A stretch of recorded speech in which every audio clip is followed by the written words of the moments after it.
So I've had the SCUF Instinct Pro for a number of years now, and in the most part, it served me pretty well. But there is no denying that it had some problems. Stick drift, faulty bumpers, and the super high price point saw many moving away from the Instinct Pro to check out some other options. But now SCUF have unveiled the Valor Pro, which on paper looks to have addressed many of the issues many had with the Instinct Pro.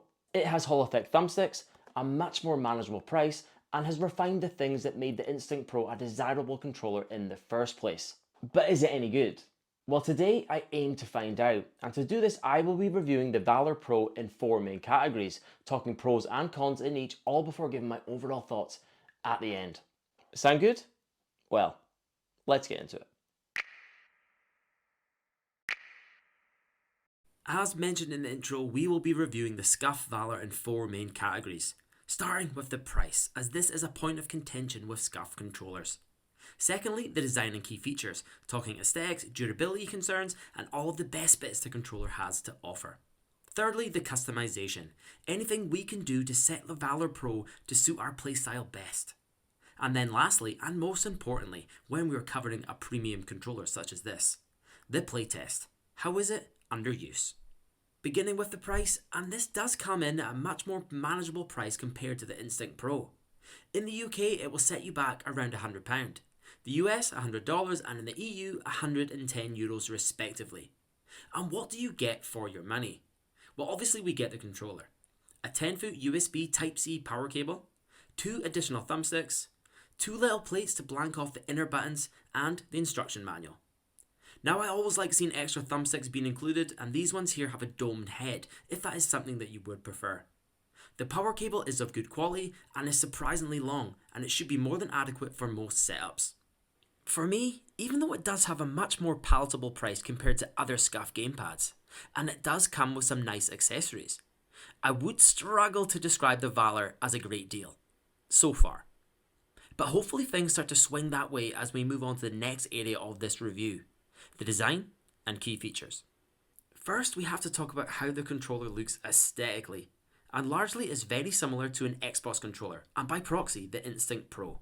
Same stick layout and button placement. But as you have no doubt noticed, it definitely does have a more pronounced side grip. Also notable are the 2 dials at the bottom for easy access to volume and chat mix. Moving on to the rear, and we are first greeted with the back buttons, with the top 2 performing more like clickable buttons, and the bottom 2 using a thin light design. We'll touch on these more later on in the playtest, but for now I'll say I'm quite positive on them. We can also see a player profile button, as well as the subtle hair trigger latches. From here we get a proper look at the rubberized textured side grips, that look great but also feel really nice in hand, really giving the Valor a premium feel. We also have texturing on the triggers as well as the bumpers, which in themselves are a talking point as they kind of wrap around the top of the controller and are meant to make it easy to hit the bumpers as well as swapping back and forth between triggers and bumper. But enough about how it looks. What features does it have that should make you consider buying one? We need to talk about the inclusion of Hall effect thumbsticks. The main complaint levelled at the Instinct Pro was the persistent issue of stick drift, and the addition of Hall effect sticks on the Valor should eliminate this. However, it should be noted that Hall effect thumbsticks don't tend to be quite as accurate as potentiometer based sticks. We also have 4 programmable back buttons, allowing us to bind pretty much any of the controller's functions to one of them. This allows for greater freedom on how you decide to play, and lets you achieve things not possible on a standard gamepad. We also have an instant hair trigger setting, activated simply by flipping the latch right here, that will really help us get off that no-scope that little bit quicker. I've always been a fan of SCUF's triggers, and there is no exception here. They feel great, super clicky, and super satisfying to use. Additionally, we can set up 3 custom profiles, so if we are swapping between games, we have a controller scheme ready to go. Now, I have seen some controllers offering much more than 3 profiles, but if you ask me, 3 is more than adequate.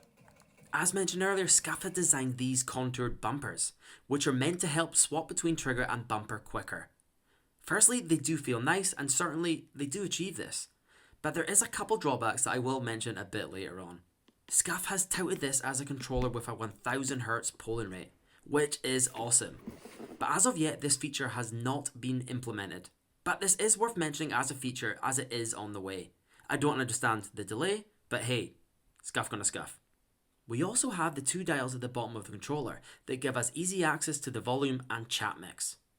Now, while I feel these do take away slightly from the overall look of the controller, there is no denying that they do come in handy.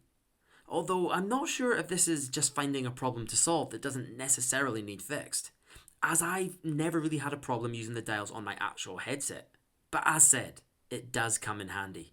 While we have mentioned the features the Valor does have, before we move on, we need to talk about what it doesn't have. And yes, as you have probably noticed, this is a wired controller, meaning no wireless functionality, unlike the Instinct Pro, which is wireless to Xbox as well as PC. For me, this isn't a problem. I mostly play wired, and when the Valor does have its 1000Hz update, this will be the way to play. But I felt it was worthy to mention at this point. So in terms of overall design, I feel the SCUF Valor Pro is a pretty nice looking controller, which has a premium feel and has some standout features. Hall effect thumbsticks should help with the durability, and the hair triggers are always a highlight of mine. But is there anything we can do to set the Valor Pro to suit our playstyle? Well, let's move on to the next area of this review, the customization. Beginning with the bad news, and if you're someone who likes to get down and dirty with the controller settings, which you most likely are if you're watching a video like this, then unfortunately you will be disappointed to know that there is no companion app available for the SCUF Valor, meaning no tweaking dead zones, thumbstick curves, or any of the kind of customization you may be familiar with from brands like GameSir, Razer, FlyDigi and the like. So this means we have to go with the controller how it is out of the box. Admittedly, some of this can be fine-tuned in-game, but not to the degree I would have hoped for. On to the good news when it comes to customization, and of course we have the free custom profiles that we can set up any way we would prefer. Some games might feel more natural to play on a different control scheme, so this is always nice to have. Again, touching on the back buttons, and these do allow for greater ways to customize the controller to your playstyle. We can also swap out the thumbsticks with the extra supplied set if you would prefer to play with these. And then lastly, we do have this super cool feature where we do have the ability to remove the faceplate.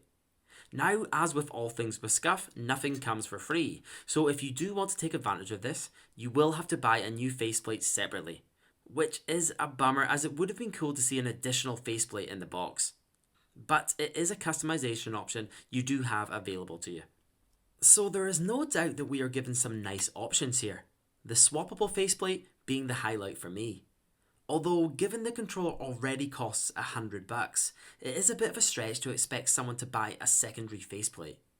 The lack of a dedicated software app that would allow us to really fine-tune the controller settings is also a blow. But anyway, that's enough with the customization. Let's talk about what you really came here to find out. How is it under use?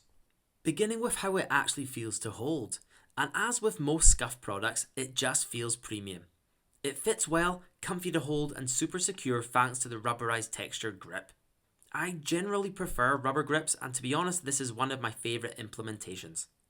The back buttons are nicely placed, above and below your middle finger, and are pretty easily accessible. Although as with pretty much all controllers with 4 back buttons, it doesn't feel as natural to me to use the top ones, so I generally stick to the bottom couple. I also had no accidental button presses under my playtime, which can often be a problem with back buttons. An area where I did have accidental button presses were the contoured bumpers. Now they do feel good, and they do carry out the intended purpose of giving easier access to the bumpers and triggers. But I did find them a little too sensitive, and I did find myself throwing grenades or using equipment when I wasn't intending to. Now, as with any controller, after an hour or so this stopped happening as I got more used to the gamepad. But it is definitely something that you will notice. I'm guessing by now you're pretty curious about the Hall effect thumbsticks. And to put it bluntly, they're fine. The finish on the sticks themselves is great. They are nicely shaped and have an awesome texturing. But under use, they just feel okay. Not noticeably any better or worse than other Hall effect thumbsticks that I have used, like the ones in the Wolverine V3 for example. But where it does lag behind a bit is again a way for you to fine tune them. This is the difference between these and the ones found in the Wolverine, G7 or any of the top Pro controllers. It's also worth mentioning that because we are still waiting for the 1000Hz update, The Valor Pro doesn't feel quite as responsive as other gamepads I have reviewed on this channel. And if you are mainly focused on competitive gaming, you may want to hold off until it has been resolved. However, if you don't put too much weight in this, then you won't have too much of an issue. The face buttons are membrane buttons, so we have a cushion feel, very similar to the ones found on a standard Xbox controller, which again are fine, but I would be expecting a little more for a £100 controller. The D-pad feels nice to me, although admittedly I don't play too many games that use the D-pad as a main input. I have mainly used the SCUF Valor on FPS games throughout my testing, as let's be honest, that is clearly the market they are aiming for here. And although it doesn't feel as snappy as other gamepads I have used, well for now anyway, in general I still feel it performs well. The form factor, stick size and back button placements do feel nice to me, while the best in class hair triggers are super quick and help you get that shot off that bit quicker. If you are looking for the highest competitive advantage, you will have to stick to the in-game settings to dial in the gamepad, while the lower polling rate will be frustrating. But overall, throughout my playtime, I had an enjoyable time. So anyway, after 4 review areas covered, what are my final thoughts on the Valor Pro, and would I recommend picking one up? The two main complaints levelled at SCUF controllers are the high price point and stick drift, and largely these issues have been rectified thanks to Hall Effect thumbsticks and the much more manageable price point. In hand, it just feels premium. The rubbered side grips, instant triggers and well placed back buttons all adding to this. While under use, it did perform relatively well under my playtest. However, it is hamstrung in a few areas. Firstly, although it does have a lower price, when you actually consider everything that is included, I would struggle to say that this is the best deal that I've ever seen. While the lack of any real way to fine-tune the controller is a huge miss. And competitively, until the 1000Hz polling rate mode has been implemented, it will still lag behind other controllers on the market. So for me, yes, I do like the SCUF Valor. And yes, I do think it is a good controller. But do I think you should pick one of these up over some other controllers that are already out there, or some with an imminent release? Probably not. But these are just my thoughts on the Valor. I would love to hear your thoughts, and indeed, if you are considering picking one up, remember to let me know in the comments below. And remember, don't forget to hit the like button, as it really does help get this video out there. Oh, and of course, remember to subscribe if you did enjoy this video. We are getting so close to 2,000 subscribers, and any help getting us over that line would be amazing. Oh, and also to see other controller reviews, just like this one right here, checking out the Wolverine V3 Tournament Edition, a controller which I feel SCUF has kind of gone after with the Valor Pro. But anyway guys, that's the video. Thanks so much for watching, and until the next time, I'll catch us.